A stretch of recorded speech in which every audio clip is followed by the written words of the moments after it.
En el nombre del Padre, del Hijo y del Espíritu Santo. Amén. Queridos hermanos, hoy domingo quinto del tiempo pascual, el Evangelio según San Juan, capítulo 13, versículos del 31 al 35.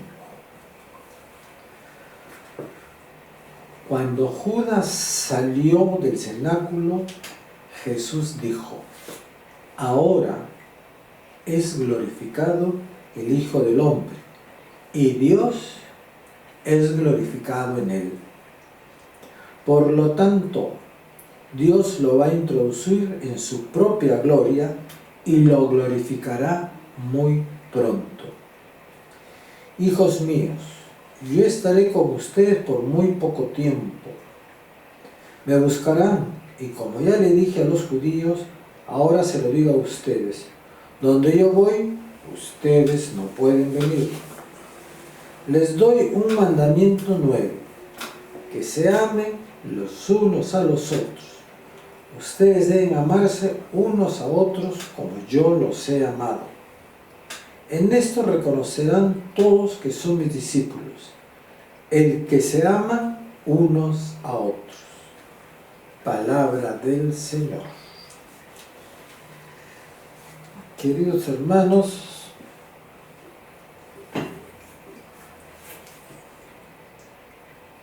Judas, ya ha habido la escena en la cena, ¿no? Que todos sabemos que Jesús dice quién lo va a traicionar. Judas sale justamente a cometer la traición. Y por eso es que Jesús está aquí expresando algo que nosotros ya entendemos, pero que los discípulos no podían entender. Dice: ahora es glorificado el Hijo del Hombre. ¿Y por qué ahora es glorificado el Hijo del Hombre? Y Dios es glorificado en él. ¿Por qué? Porque va a cumplir la voluntad del Padre para rescatar a la humanidad del mundo de las tinieblas, del pecado, para poder nosotros vivir en la libertad de los hijos de Dios, ¿no? Pero esta glorificación va a ser a través de la cruz, porque Jesús, como Cordero Inmaculado, se va a entregar como ofrenda al Padre, ¿no? El altar va a ser la cruz, el Cordero va a ser Él, ¿no? Y después de morir va a resucitar venciendo a la muerte, ¿no? Como dije en otra oportunidad, ¿no? Tenía que suceder así, porque el mundo de las tinieblas, el maligno, no puede ser más poderoso que Dios, ¿no? Y si Dios decidió que la glorificación sea de esta manera, ¿no? Su Hijo, como Cordero Inmaculado, entregándose al Padre como sacrificio para la salvación de toda la humanidad, nosotros tenemos que aceptar.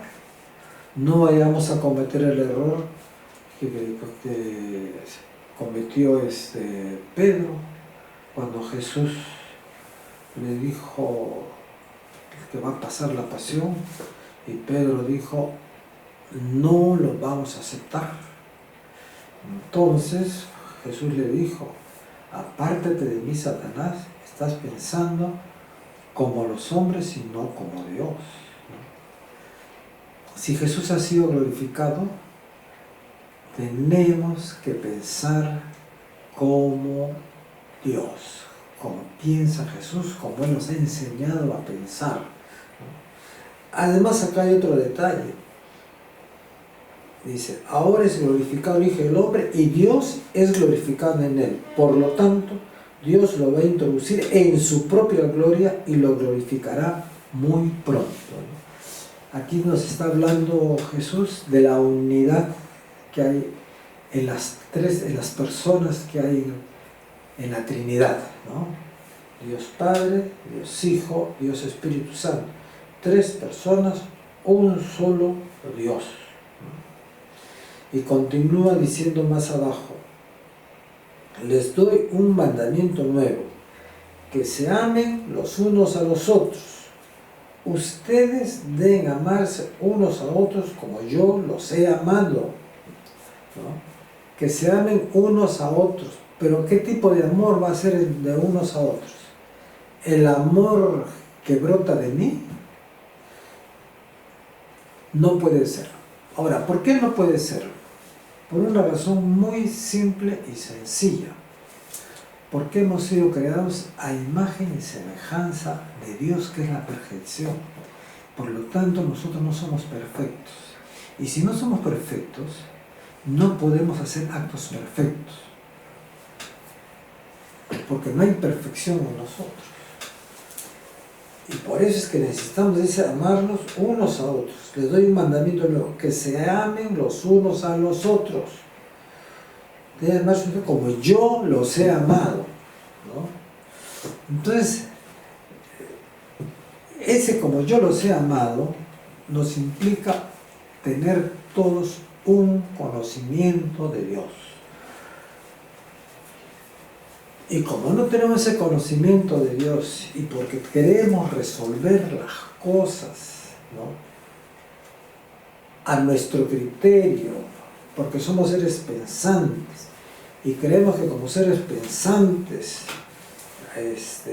filosofamos, sacamos conclusiones, hay tantas personas que se manifiestan idóneos en el pensamiento, y que inclusive la Iglesia los considera como padres de la Iglesia, porque han sabido resolver las cosas pensando como Dios y no como piensa el hombre.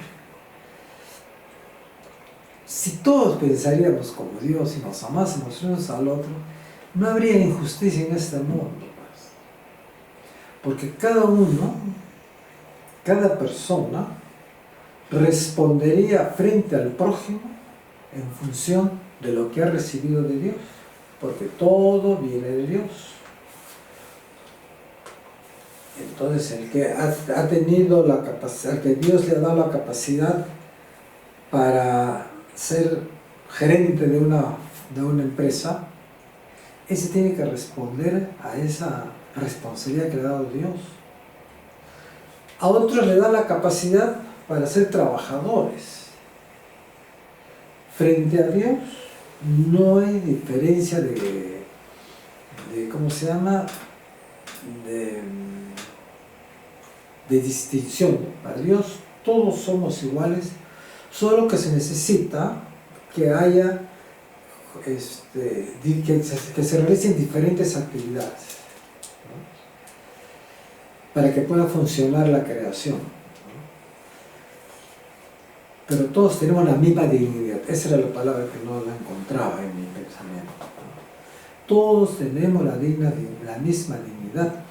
Por eso es que en un momento dado, cuando Jesús dice: lo que le hiciste a él, a mí me lo hicieron, ¿no?, es para decirnos que todos estamos en la misma dignidad, ¿no?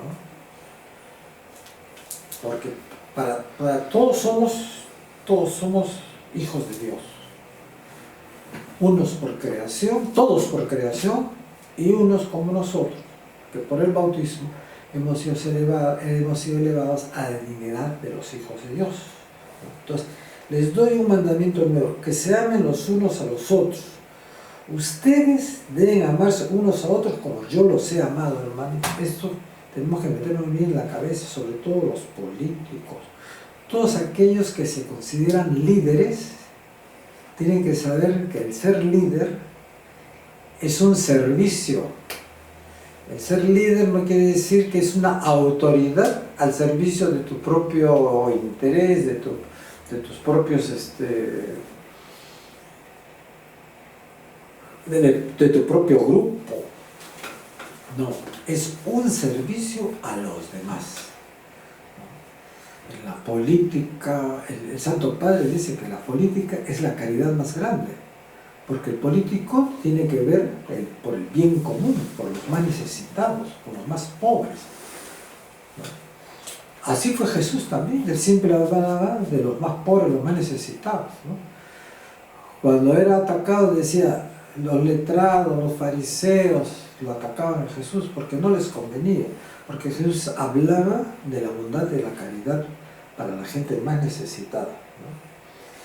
Dice, en esto reconocerán todos que son mis discípulos, en que se aman unos a otros. Bueno, por lo tanto, podemos sacar conclusión antes de terminar, de todo este problema que hay en el mundo y en nuestro país, que se enfrentan en lugar de resolver las cosas para el bien de todos, quiere decir que esa gente no es discípula de Jesús.